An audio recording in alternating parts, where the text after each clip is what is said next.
Thank you, Mr. Chairman. I'd like to also express my concern moving forward with controversial judicial nominations during the Senate's impeachment proceedings. That didn't happen during the Clinton impeachment, and it should not happen now. And I'll focus my brief remarks on the nominee for the 11th Circuit, Judge Brasher. By moving forward with his nomination, we are once again advancing a nominee without a blue slip from a home state senator. Senator Jones is a member who routinely works across the aisle and has voted for every other nominee for an Alabama seat during his tenure, but did not vote for Judge Brasher's district court nomination. So why did President Trump select this nominee for an appellate vacancy when he had only been confirmed to the district court just a year ago? I have no quarrel to my colleague with Louisiana about his credentials, his training, but the process concerns me. To the point about your clients and who you represent, Judge Brasher has defended illegal changes to voting laws, restrictions on access to reproductive care, discrimination against the LGBTQ community.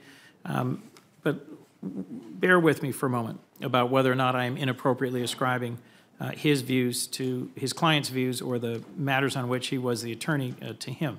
During his hearing, I focused my questions on voting rights. For decades, Alabama has played a central role in the fight for access to the ballot, from the march in Selma to the Shelby County decision. Judge Brasher has been nominated, in fact, to a seat held by Judge Frank Johnson, a legendary judge who issued critical civil rights rulings, including the decision that allowed Dr. King's marchers to continue their journey.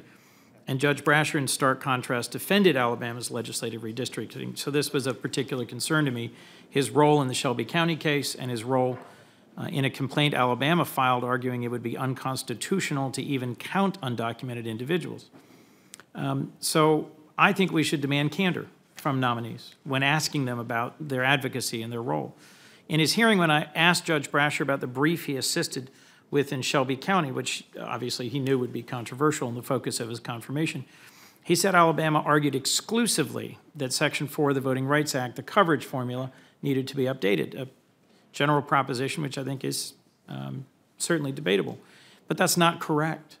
In reality, Alabama's brief challenged Section 5 as well as Section 4, saying that preclearance allows the DOJ to discriminate between covered states and undermine state sovereignty. And when I asked Judge Brasher about his involvement in the census case, he said he was only in 1 or 2 meetings and briefly reviewed the complaint before it was filed.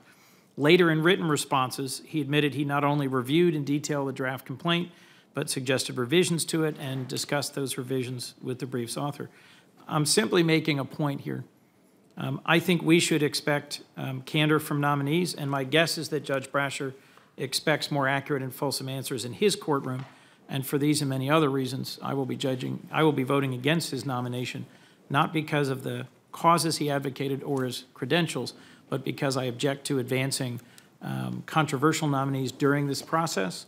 I object to advancing nominees for circuit courts without a blue slip, and I object based on his answers in his confirmation hearing. Thank you, Mr. Chairman.